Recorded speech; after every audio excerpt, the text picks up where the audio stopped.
New coilovers for the 8th gen.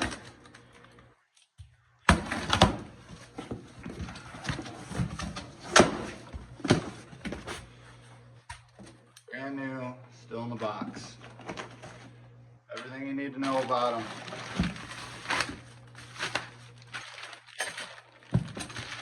So, the fronts are a one-piece coilover strut, but the rear is actually a shock, and then the coil sits in a coil bucket, and I give you all this stuff, but we're probably not going to be using any of that. And then for your front,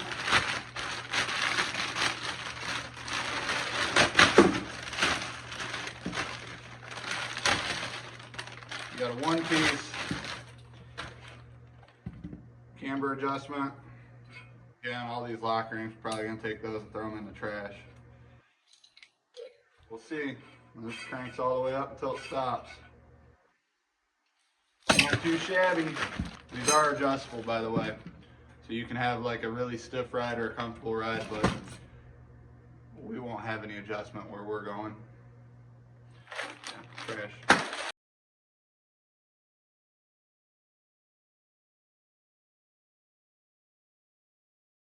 You have to put these bolts in the middle holes when you slide it so that it clears. And another thing, make sure that these run across the car, okay?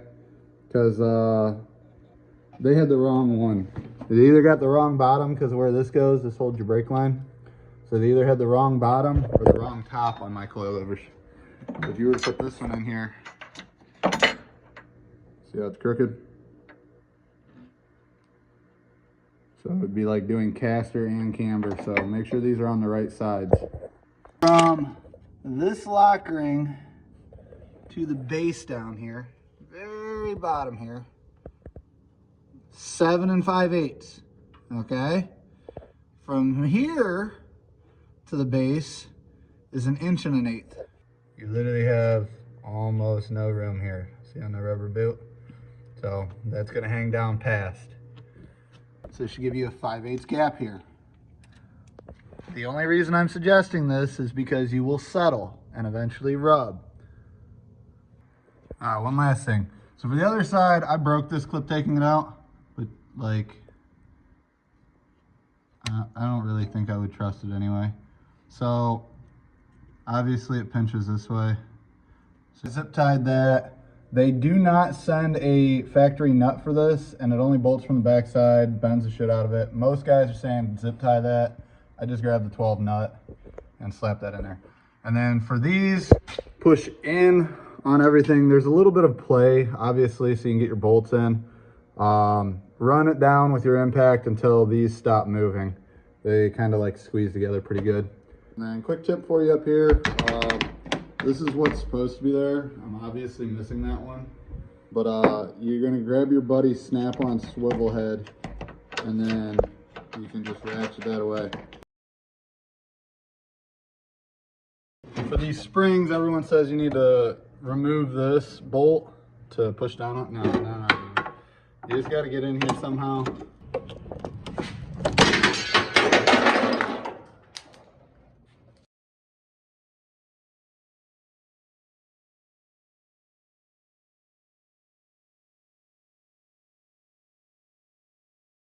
So how I installed this, you got the 14 down here, you pull out, put your new strut in. I have this maxed all the way up, lock ring.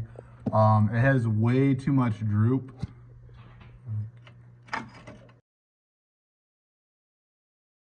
What you gotta do, the washer that would normally stop here, take this little clip out, throw it in the trash, drill it out one step with a unibit, and then slide it down. I did a 3/4 inch socket roughly, but you'll understand why.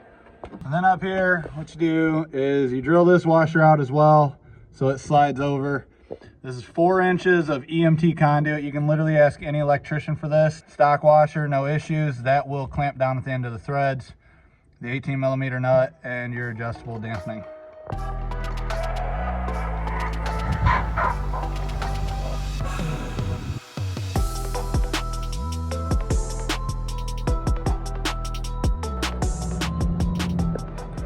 All right, guys, for the actual drive, I wanted you guys to get like a real feel for how this is gonna go.